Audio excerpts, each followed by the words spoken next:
everybody, Steph here. Thanks for tuning in.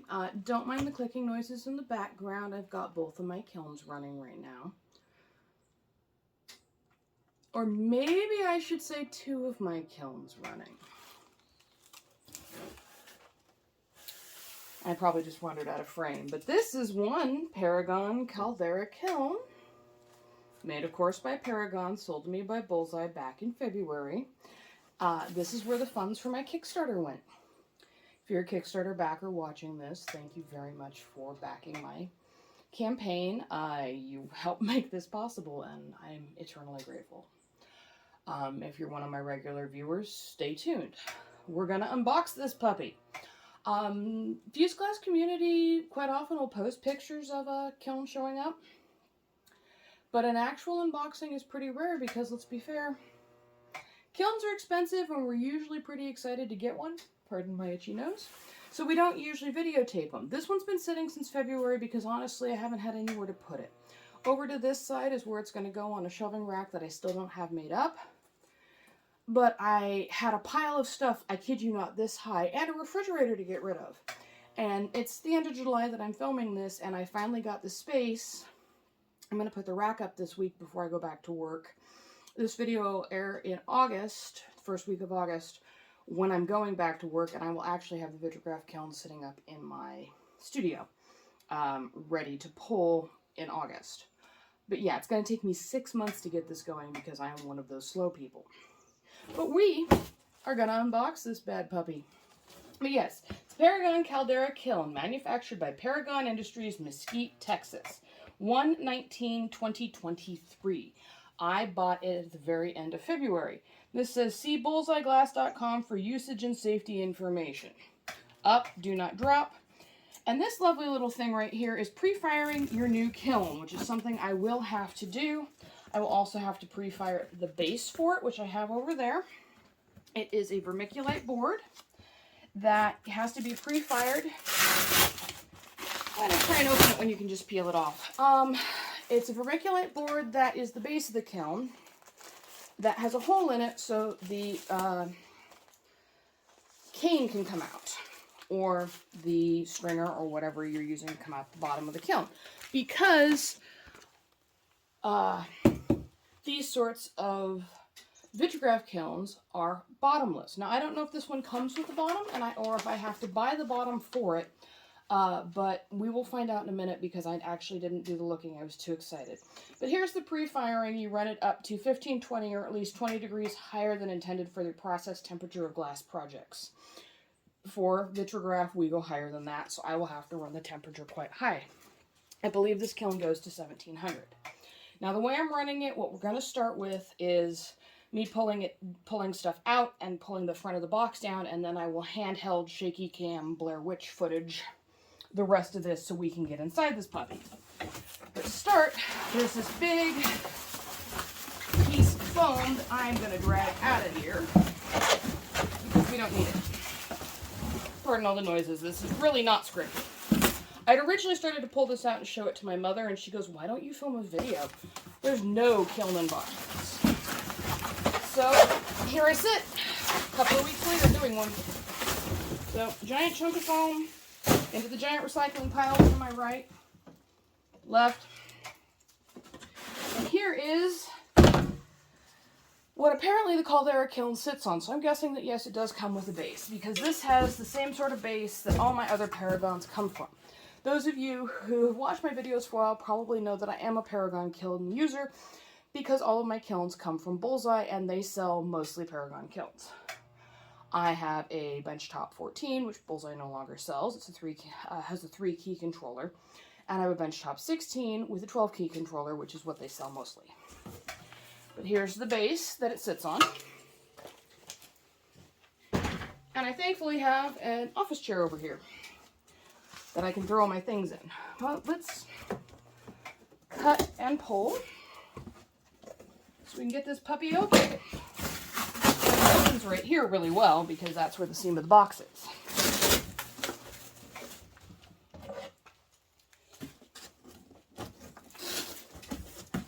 And I'm doing this right before I got to go get an eye exam because yours truly managed to lose her glasses in a week.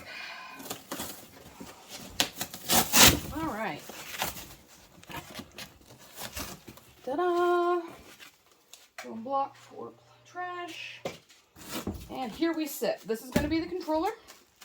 This is going to be the front of the kiln. The inside of the Caldera kiln is small. It is only 8 by 8, so it's going to be my new baby kiln. I can fully fuse in it and use it as any sort of benchtop, tabletop kiln, but because I have a 14 and a 16, this will not be used for that. There's the cable for it running out of the controller box. From what I understand, it will probably have a 3-key Century Express. But let's get digging and get it undone. Alright. Got a band on top. That is hopefully plastic and not metal because I don't want to try and cut through it with a pair of crafting scissors. Okay. Yep, Sentinel. Oh, it's a Touch Express. This is fancy. Yeah, I have not seen this. You are getting the first look with me. So all of my reactions are genuine because, yeah, I have not done it. You can see over here, if I turn it a bit more, got a piece of wood and a band, so we're going to try and cut this band. I just broke my scissors. But I got halfway through the band, so that's a start. Well, let's see if we can just pull the wood out. Scissors are done. That's okay, they're an old pair. And now we'll just start pulling the rest out. Here's cardboard. I've got a giant pile of recycling I got to get through.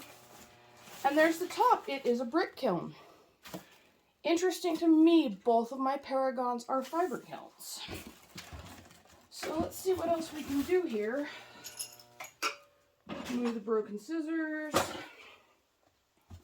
So this is a touch. That's going to be interesting. Got the little flippy knob on the side, just like your standard Paragons. I am going to have to find a set of scissors or something for that. I bet you I have tin snips somewhere. Studio used to be a fully functioning wood shop and repair shop, so I'm totally cool. Give me just a sec.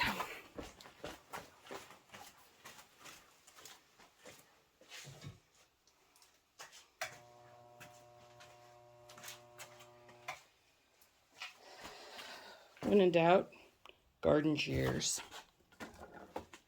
Perfect. Okay.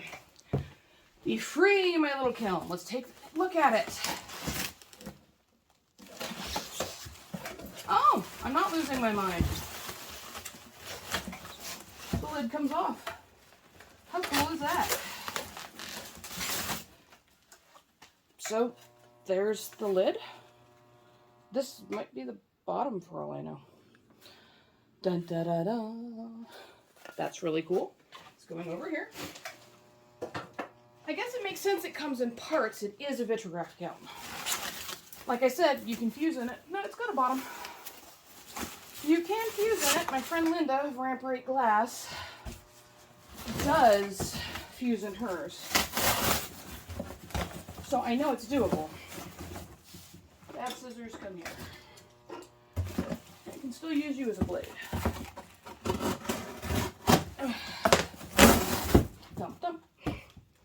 We're just taking it apart in pieces. Okay, here's the plug. Here's more plastic. Open. Cut with the dull side stuff. That's a good idea.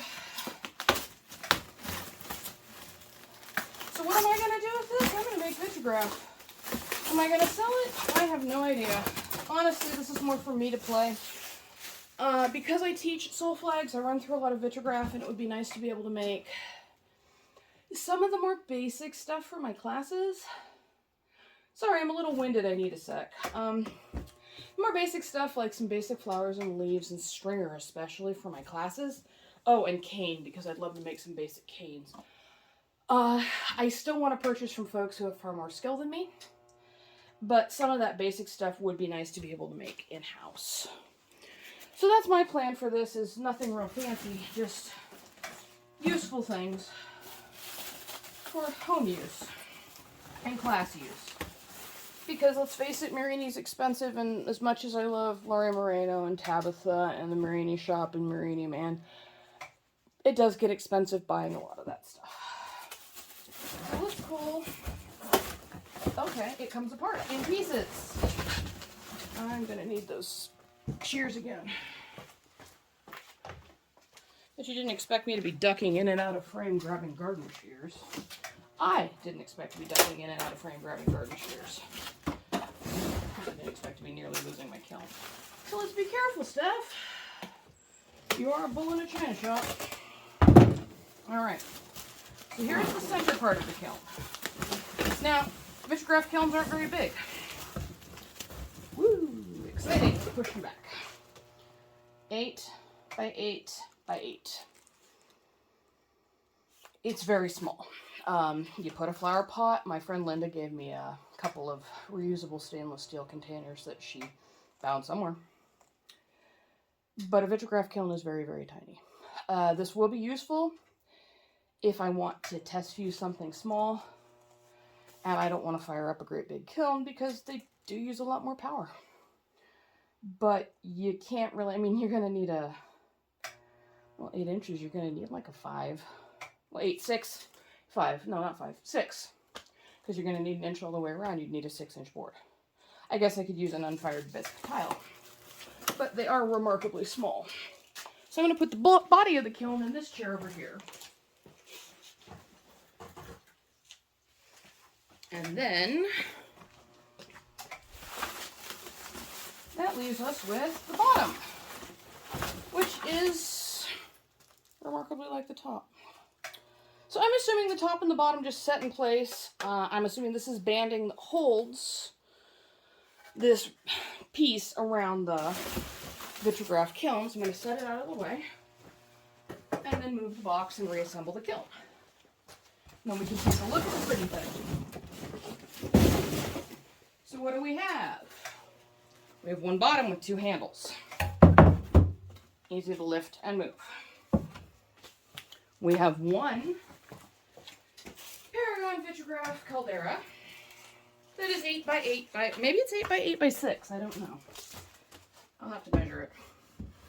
It sits on there like that. And then we have one top that's exactly like the bottom. It sits on there like this. And then I will move the camera down. I'll get behind it to make sure I'm not getting it completely out of frame. And that is exactly what a Paragon benchtop Vitrigraph kiln looks like. Let's plug it in. Where'd my bad scissors go?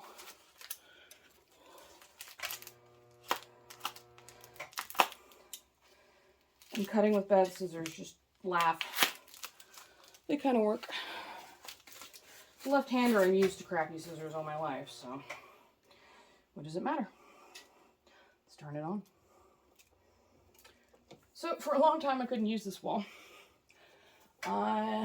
We have terrible wiring, and a circuit burned out, so this entire half of my garage, or this wall of my shop, was dead. So we ready? Oh, it's Wi-Fi enabled. This is fancy. Let's see. Quality and service. A true Bartlett pair. Paragon. Better designed kilns. All right. Let's pull it over here. I'm going to pull you guys into Blair Witch shaky cam. Come back. Oh, hands in the way. Dumbass stuff. That's what it looks like. Custom user blank 1.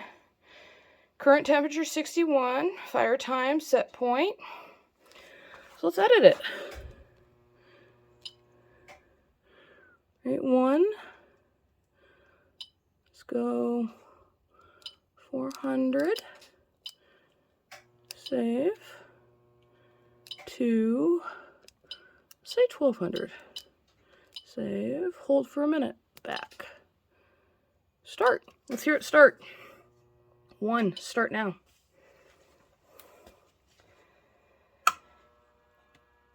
You hear that? It's kicking on.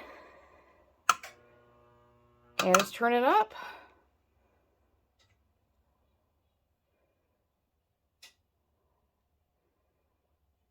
step back a bit so it clears, so it's a little more easy to read. I don't know why my videos have been so fuzzy lately. It's firing.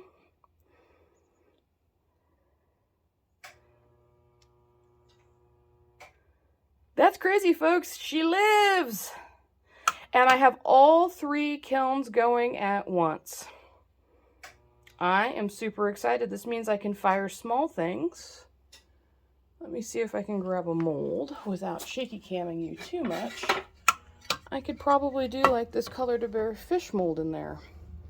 Infuse up fish. It's incredibly dirty, don't mind it. It's been sitting for like 3 years. But I could do like a Caldera fish mold in there. Or